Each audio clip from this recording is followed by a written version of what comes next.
folks, I'm Tom Vassell. Jason Levine. And every once in a while, when we're talking about these games, we'll talk about some game and Jason will be like, oh yeah, I played that back in the day. I'm like, oh, okay. And he has played a lot of these games back in the day. But sometimes I'll say, hey, Jason. He's like, I never played that game. That's right. When Carson City first came out, I believe it was 6 years ago, I played it, and for some reason Jason didn't. So we got this deluxe version. I was like, "Ooh, let's see how the deluxe version plays." And he had never played it before. No.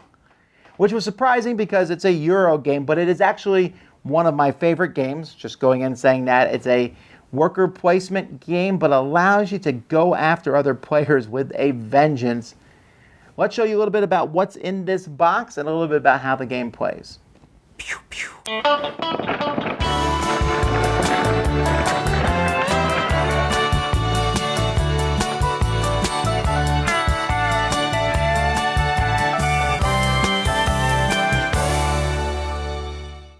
Now realize that I'm going to be giving just a basic overview of the game, and also that a lot of the components here are from the deluxe version and or extras that came with the deluxe version, and they all came kind of together, so I'm not sure which is which. I give a more detailed description of the game in my previous review, but I just want to kind of give you an overview of how the game works.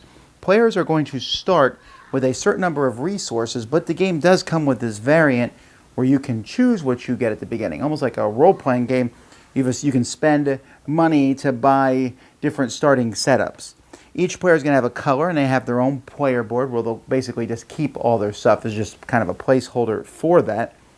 And this is the town of Carson City. Well, this building's the town. There's some mountains, and these things are randomly placed. Occasionally you'll need to randomly check something by rolling 2 dice and then looking on the board where that intersection is between the dice. So if I roll a 6 and a 1, that intersection is right there. Players are going to have their own color, and they're going to be using these to claim different property tiles on the board. They're also going to have a certain amount of cowboys that they'll be placing out as workers. Each round of the game, players are going to take turns, and the first thing that they're going to do is they're going to pick from a group of 7 characters. Now you'll notice this is a whole lot more than 7. That's because in this game there are many, many characters. In fact, each character has multiple sides so that you can really pick any kind of mix. So you'll go through these characters. Let's say these are the characters involved, and in turn order, which is marked at the top of the board, and in turn order, each player is going to pick one of these characters. That character is going to do 2 things. It's going to give you a special ability that might happen right away or that you can use throughout your turn. And at the end of a turn, that's how much money you can carry over to the next turn. So, for example, this lady here will let you carry over $60, while this guy here will only let you carry over $20. They each have a special ability, and they also each have a number which will determine turn order for the next round.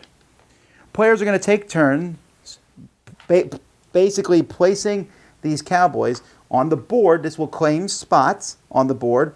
They'll place them up here on this track, which will allow them to take different actions. As the game progresses and people build buildings, it will allow you to try to rob other people's buildings or defend them from other people.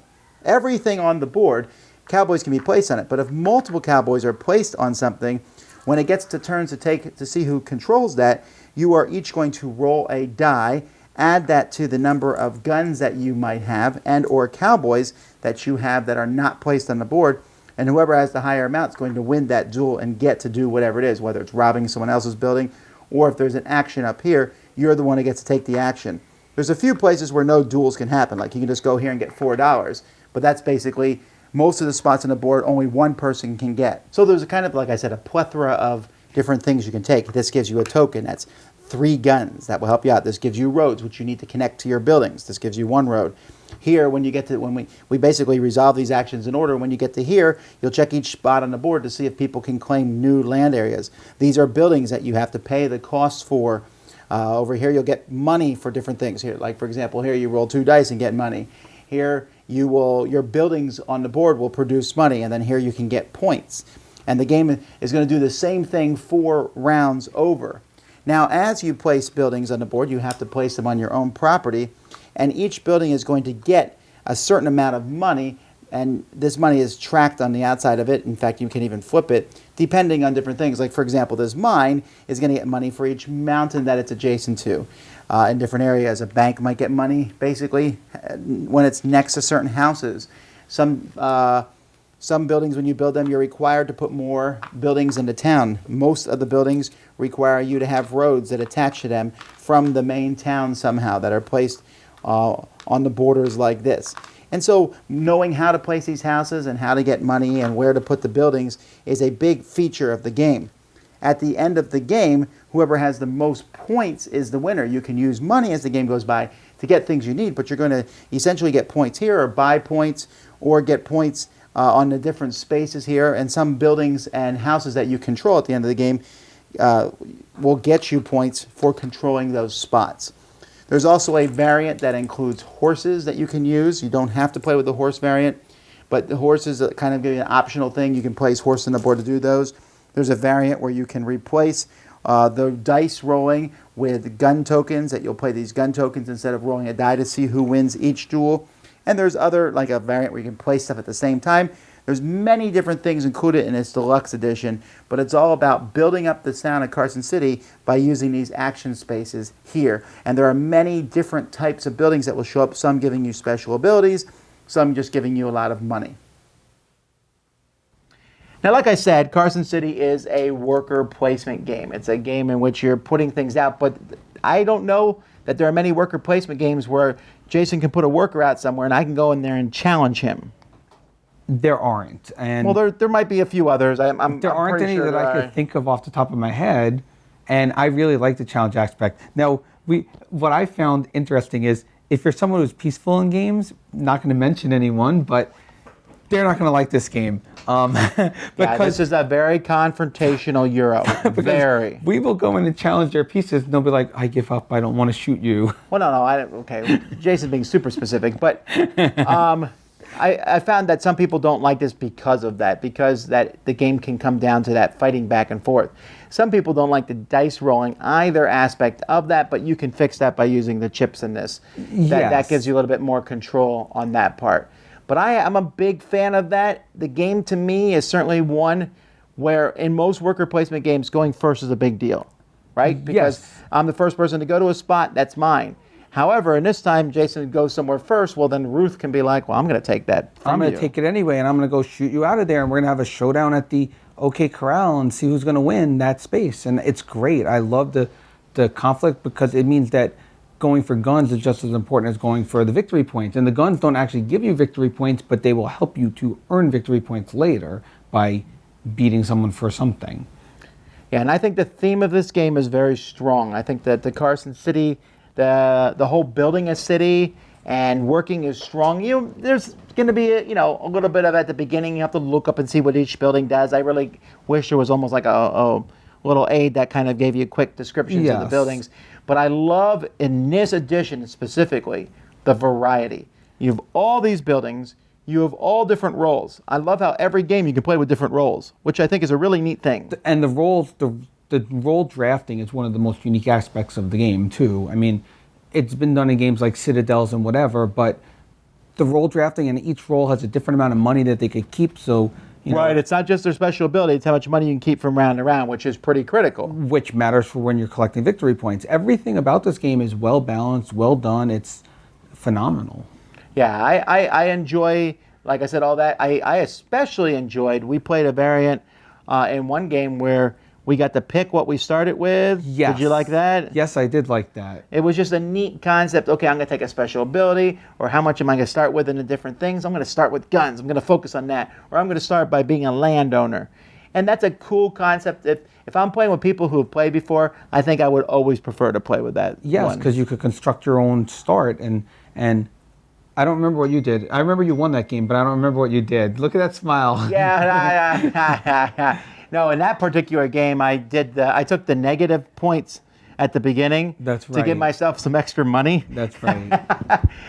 I was that whole min-max thing from role-playing. But this particular version is a good version. You don't need to get this that fun. You can buy just a regular version. But I do like the nicer components. I love all the extra special roles that you can be. I like the little modules you can put in. The horses are fun. I mean, I don't play with everything each time, but I like that it's all here. I like that the game has that much going on for it.